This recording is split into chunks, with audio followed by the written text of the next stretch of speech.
ځکه له وګورم دې زمانه کې سړي ته تاسو رشي په داخل یو منکر حدیث په منبر باندې ناست دی هغه ته مواوا کوي هغه د رسول الله صلی الله علیه وسلم په ژوند او زندګۍ باندې اعتراض کوي ولې دا قرآن نه خلاف دی په دا قرآن تر اوسه محدثین نه پوهېدل په قرآن تر اوسه مفسرین نه پوهېدل په دې قرآن تر اوسه پورې دا دومره علما نه پوهېدو دومره امت نه پوهېدو دا چې د خپل شکل هم د مسلمانانو په شان برابر نه دی دی اوس په هغې پوهې شهرت کوي او په دغسې قوم سړی ته رحم وایي دا هر چاته زنده‌باد چغې لګوي دا هر چاته واه کوي هر چاته خاندي دا ګوره ساوي دي ساوي چې څوک یې ورته شرکې وکړي د هغې به زورمند وي انشاءالله زه به په هغه موضوع باندې مستقل بحث کوم کوم مشهور منکر حدیث د منیر شاکر په نوم دی زه به انشاءالله د هغه ټولو اعتراضاتو دلته بحث کوم ما کل کر ورته ویلي وو ما ورته هلته ویډیوګانې مه کوه عوامو ته دا موضوعات د څه لپاره راوباسي ما ته یو صحفي کار وکړو دغه ورځو کې ما ته ویل زه درځم ستا نه انټرویو کوم ما ورته پس چې انټرویو کې ما ته انټرویو درنه په دې کوم چې د عایشې رضی الله عنها واده د 9 کاله په عمر کې د رسول الله صلی الله علیه وسلم سره شوی دی که نه دی شوی وایي ما بیا پلانکي نه منیر شاکر منکر حدیث نه انټرویو کړي د تا نه یم کوم زه ورته غوسه شوم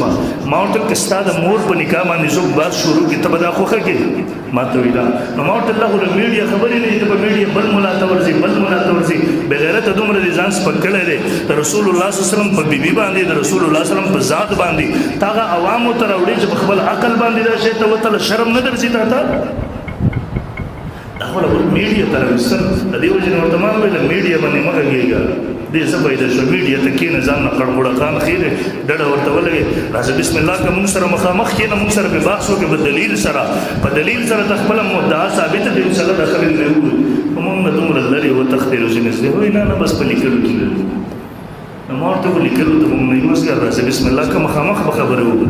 زمونږ یو بل ډېر لوی عالم فخر سنت محققي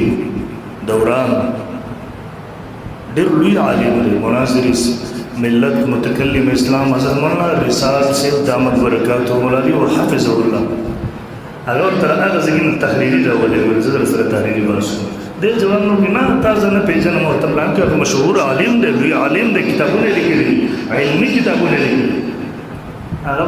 نو ورته وایي چې دې ستا تصدیق وکړي ما ورته وایم چې ستا هغه نه ډېر کشر یم هغه زما نه ډېر مشر دی ستا هغه نه د نومایي اصلو هغه په مشرانو کې دی محققینو کې دی ورته بانا دې دې ما ته خپل ما ورته خپل پیل ولیکل اوس ما ورته دا زموږ نماینده دی هغه سره خبره وکړه نو چل هغه غریب ورته خط رالیږلی یوه میاشت یې وشوله کله وایي پلانکي سره پروت دلته نه وسو کله وایي د پلانکي مهر به وله دا د دې غریبانو چې د علماو مخې ته راشي د دې حال دا وي لیکن کله چې عوامو ته په میډیا راشي